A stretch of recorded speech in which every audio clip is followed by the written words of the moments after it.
Assalamualaikum warahmatullahi wabarakatuh. Hari ini kita masuk ke pertemuan satu di semester 2 ini ya.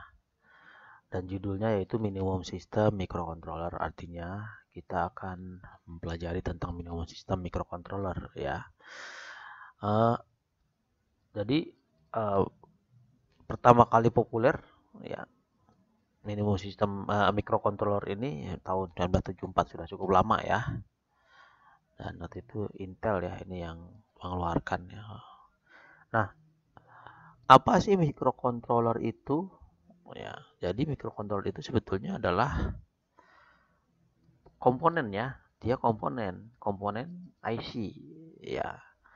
Jadi seperti ini ya, seperti ini IC. Tadi ada yang bentuknya chip kecil-kecil nih ya.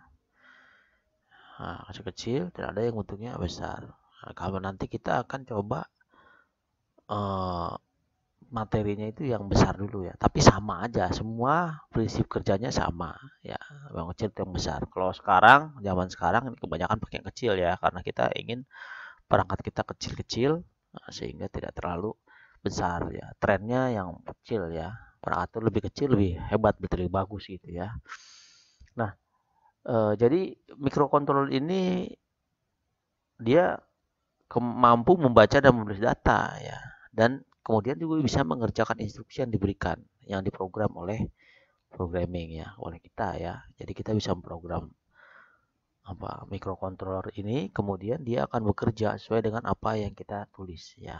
Nah, kamu sebetulnya intinya adalah belajar ya bagaimana nanti kita memprogram ini, dan juga bagaimana kaki-kaki dari microcontroller ini nanti dihubungkan dengan perangkat-perangkat lainnya ya.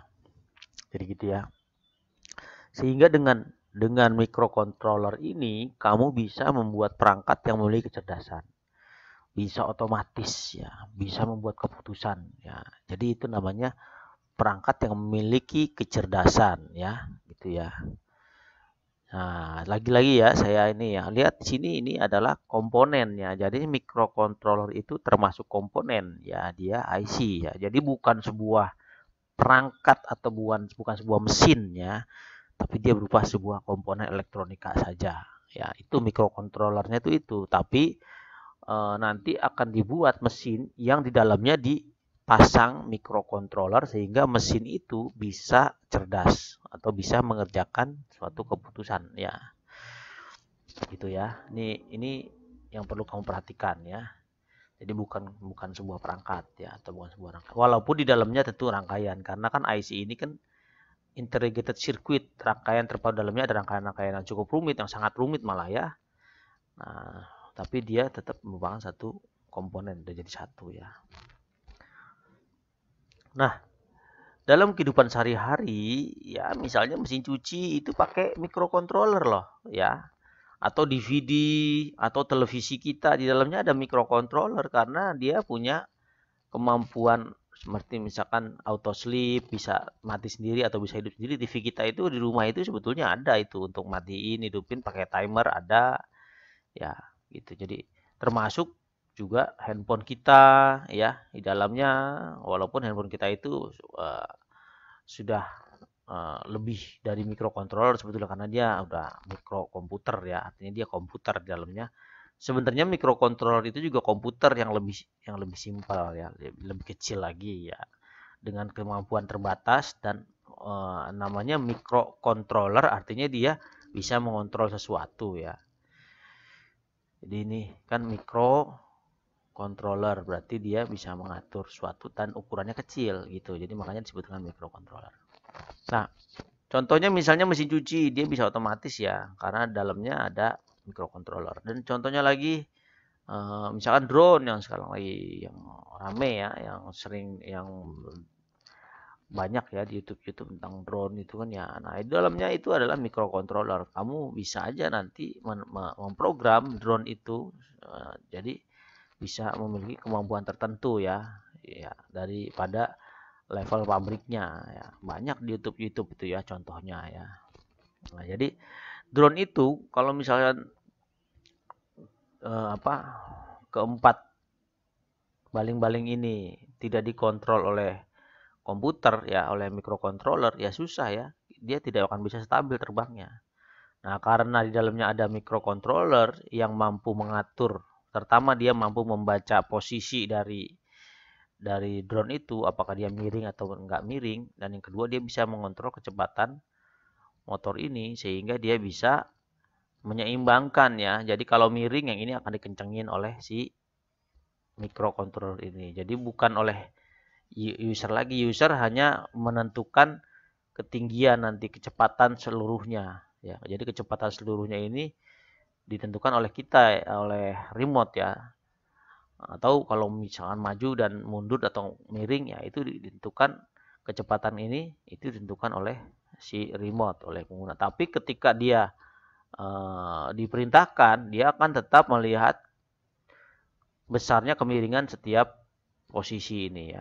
Jadi selalu ada kesamaan dan keseimbangan. Ya, itu susah kalau misalkan kita harus mengontrol keempat-empat ini secara manual ya, nggak akan bisa stabil. Tapi kalau dibantu dengan microcontroller ini, dia akan seluruh perintah dari kita akan diartikan dan akan melakukan kontrol keempat motor ini dengan kemiringan dari si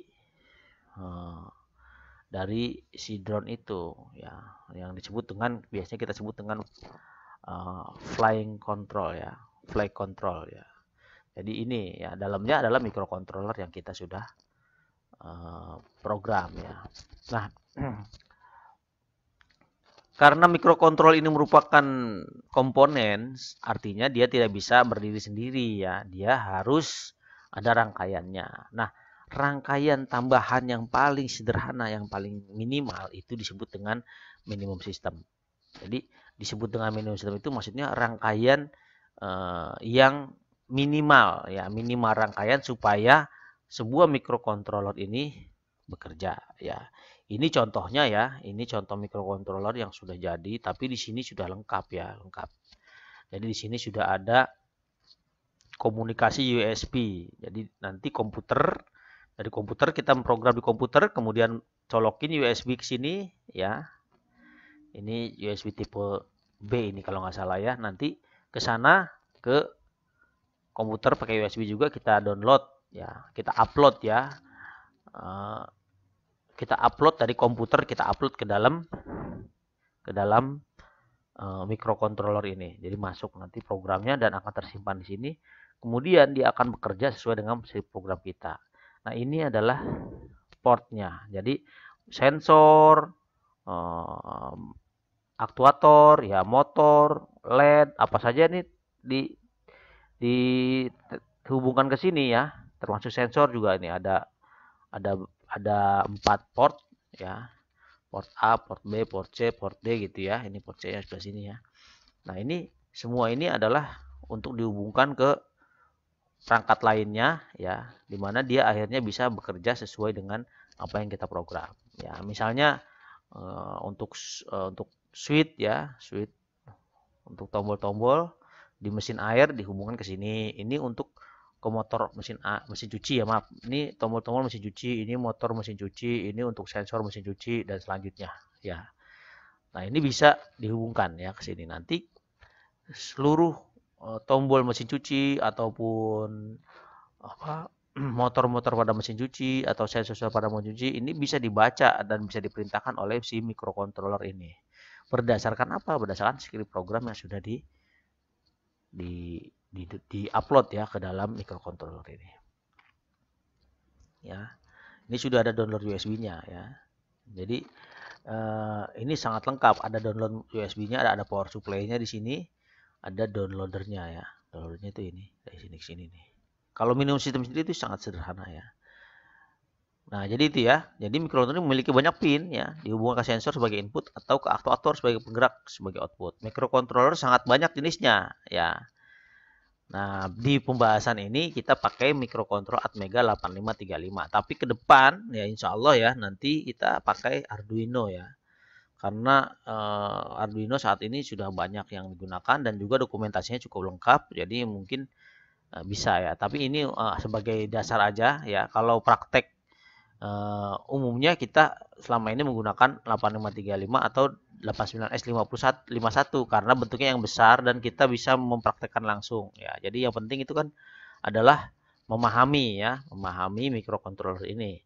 Nah, kalau nanti kita masuk ke Arduino itu sudah jadi kita tidak perlu membuat.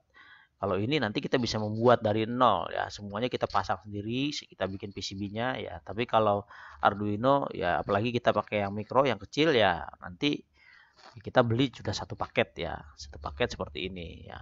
Tentunya kita akan pilih Arduino yang harganya tidak terlalu mahal, sehingga kita bisa belajar ya. Gitu. Oke ya.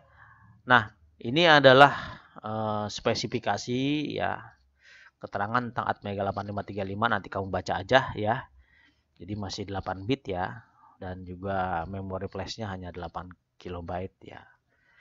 Ini adalah fitur-fitur yang dimiliki oleh Atmega 8535 ya.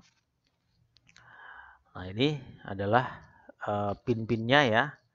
Jadi ada 40 pin ya. Di sini nggak ada ininya ya, nggak ada nomor-nomornya, nanti kita di bagian 2 ada ya, nggak apa-apa. Oke. Nah, ini rangkaian Windows itu sudah hanya seperti ini aja. Jadi sangat simpel sekali. Kalau sudah dirangkaian seperti ini, ya tentunya ini sudah bisa bekerja dia ya. Nah, ini nanti dihubungkan ke sensor-sensor atau ke aktuator ya. Sensor itu adalah untuk membaca keadaan analog, termasuk tombol-tombol itu kita anggap sebagai suatu sensor ya. Sedangkan aktuator itu penggerak. Jadi dia outputnya, misalnya seperti lampu menyala, motor berputar, magnet bergerak, menutup, membuka, ya itu namanya aktuator ya. Menutup pintu, membuka pintu, menyalakan mesin, mematikan mesin, itu aktuator, penggerak. Kalau sensor itu tombol ya. Kalau televisi itu kita tekan-tekan itu untuk mengecilkan volume, itu termasuk sensor. Remote control kita ya, itu Jawa termasuk yang tombol-tombolnya ya, termasuk sensor ya. Terus sensor suhu, sensor cahaya, sensor magnetik, sensor ketinggian, kompas, macam-macam itu juga termasuk sensor ya. Nah, ini kalau rangkaian ini kita buat, maka kira-kira jadinya seperti ini ya. Ini nanti kita akan kupas ya ini. Ini bagian atas. Nanti kamu harusnya praktek membuat ini ya, praktek membuat PCB ini. Kemudian nanti ini bagian bawahnya ya. Kemudian kita pasang komponennya semuanya. Nanti kita akan coba menggunakan Atmega 8535 ini ya. Kalau misalnya kita bisa melakukan tatap muka ya. Oke. Nah, bagaimana caranya? Ya, caranya seperti ini. Ini kira-kira rangkaiannya ya. Ini komputer, ada downloader USB to USB. Kalau di sini ya, downloadernya sudah jadi satu nih kalau di sini. Nih ya, kalau kita lihat di sini, ini downloader jadi satu. Nih, di sini downloader nih. Ya, tapi kalau yang akan dibuat nanti downloadernya dipisah. Jadi kita tidak pakai downloader karena supaya lebih irit juga biayanya ya. Nah, jadi ini downloader dari sini USB downloader USB to USB, karena umumnya microcontroller itu ya komunikasinya itu dengan port ISP namanya, in system programming ya. Jadi hampir semua itu menggunakan prosedur komunikasinya ISP. Sedangkan komputer kan USB kan. Ya, Universal Serial Bus. Jadi ini sinyal dari sini harus diartikan dulu, harus diubah dulu menjadi sinyal-sinyal ISP. Jadi sinyalnya akan di-convert ya, di-convert menjadi sinyal ISP sehingga baru bisa masuk, programnya baru bisa disimpan di dalam microcontroller atau target ya. Di sini minimum sistem Atmega 8535 yang kamu buat ya. Setelah itu ini sudah disiapkan ya port-portnya supaya lebih mudah nanti ditempelin atau dihubungkan ke sensor atau aktuator, dan di sini ada sumber daya ya. Dan ini sudah ada power supply-nya ya. Jadi kamu bisa kasih sumber daya antara 5 sampai 9, power supply ini akan mengatur sehingga outputnya hanya 5 volt saja ya. Nah, ini jadi ada port A, port B, port D ya. Oh, ini port B. Ini harusnya port C ya. Ini port C ini ya. Port C ya. Nah, ya betul ya. Kira-kira seperti itu ya. Nah, setiap ini bisa dibuat ke handphone, ke sensor ataupun ke aktuator ya. Waktu kita sudah mulai dikit. Nah, jadi itu ya, kira-kira ya. Nanti bisa kamu baca lagi di sini penjelasan Bapak itu. Silakan diringkas di buku catatan kamu ya. Kita tutup ya dengan baca hamdalah. Alhamdulillahirabbil alamin. Assalamualaikum warahmatullahi wabarakatuh.